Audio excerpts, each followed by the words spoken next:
Ane Zubeldia idazleak datorren udan ez gara hemen biziko ipuin bilduma kaleratu du. Liburuak gai giro eta garai askotako 6 istorio biltzen ditu. Hondarribikoak 2008ko igartza bekari esker ondu du lan berri hau. Azkenean ipuin bakoitzaren abia puntuan batez ere egon da sensazio bat, ez hainbeste gai konkretu bat, baizik eta sensazio edo intuizio bat transmititzeko nahia. Hori dela eta oso fidela izan naiz horri, nahi horri. Ipuin bakoitzak forma desberdina dauka, badago bat eguneroko forma daukana eta jende desberdinaren testigantzak jasotzen dituna, badago ipuin bat poema forma daukana, beste batzuk forma klasikoagoa daukatenak, eta horixe da pixka bat datorren udan izango ez den horri jasotu edo islatu nahi duen liburu bat. Pixka bat gehiago gerturatzen direnak igual errealismo magikora, puntu magiko bat daukatenak, eta beste batzuk gehiago zientzia fikziora, distopia landu nahi izan du tipuin batean, beste batean gehiago gai haundi eta normalagoak eriotza eta bar. Eta ez bakarrik eriotza fisikoa, baizik eta gauza, garai edo lekuen desagertze bat, ez? Uste dut titulu egokia zela islatzeko zerbait badoana eta hortik zer geratzen den pixkat jasotzeko alegin bat izan da liburua. Esan dizuan bezala, abiapuntua izan da gehiago intuizio bat edo sensazio bat.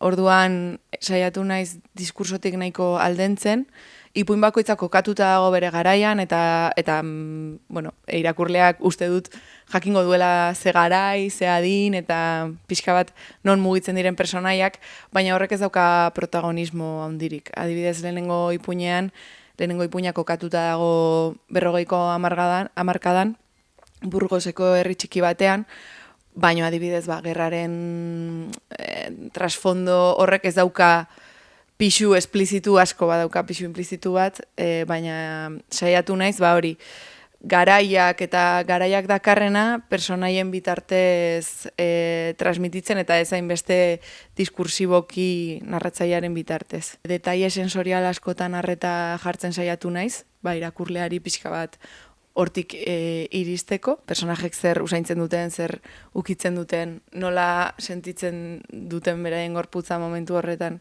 ze beldurre dauzkaten, baina sartu gabe hainbeste barne monologo batean, ez?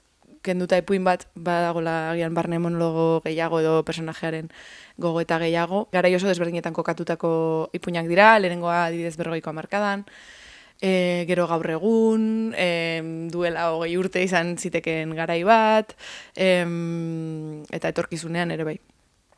Eta ipuina temporalen bat ere badago. Esan behar dut paisajeak oso importanteak direla nire idazketan, horretaz konturatu naiz liburu honen idazketan ere, ze kontran oso importanteak izan ziren paisajeak eta hemen berriro konturatu naiz nire helduleku importante bat direla idazketan. Eta orduan, bai gertatzen direla ipuinak nik oso zehazki aukeratutako paisaje realetan. Adibidez Burgoseko herri txiki batean, Atapuerka inguruan, gero Bilbon kokatutako beste ipuin badago, beste bat Katalunian, Matarraina inguruan eta Terra Alta inguruan, Bilbon, Zuberoan ere badago beste ipuin bat kokatuta, eta beste pare bat daude, ez dakizunak oso non kokatzen den gertaera, baina nahita ere, bilatuta hori. Baina hori, paisajeak, uzten dut asko paisajeak hitz egin dezala historiari buruz, paisaiak iradokitzea zerbait eta pixkatortik. Horrek, paisajea da ere narrazioaren parte iaia personaje bat izango alitzu bezala. Lehenengo ipuina eta liburuaren abiapuntua izan zena, Burgoseko herri txiki batean Fresno de Rodian kokatuta dago, eta nire aitonaren aitona bertakoa zen, eta historiaren abiapuntua da nire aitonak behin niri kontatutako pasadizo bat, gero fikzionatu dudana infinito, baina herria bera hor dago, eta nire familiak senideak zirenen etxea erean dago, eta orduan pixka bat lotura hori badaukat, Kataluniako zonalde horrekin ere lotura daukat urtero udan ara joaten garelako senideak. Zuberoarekin ere haurtzaroan harramana eduki nuen, nire familikoak han bizi zirelako. Hau esan da argitu nahi dut fikzioa dela.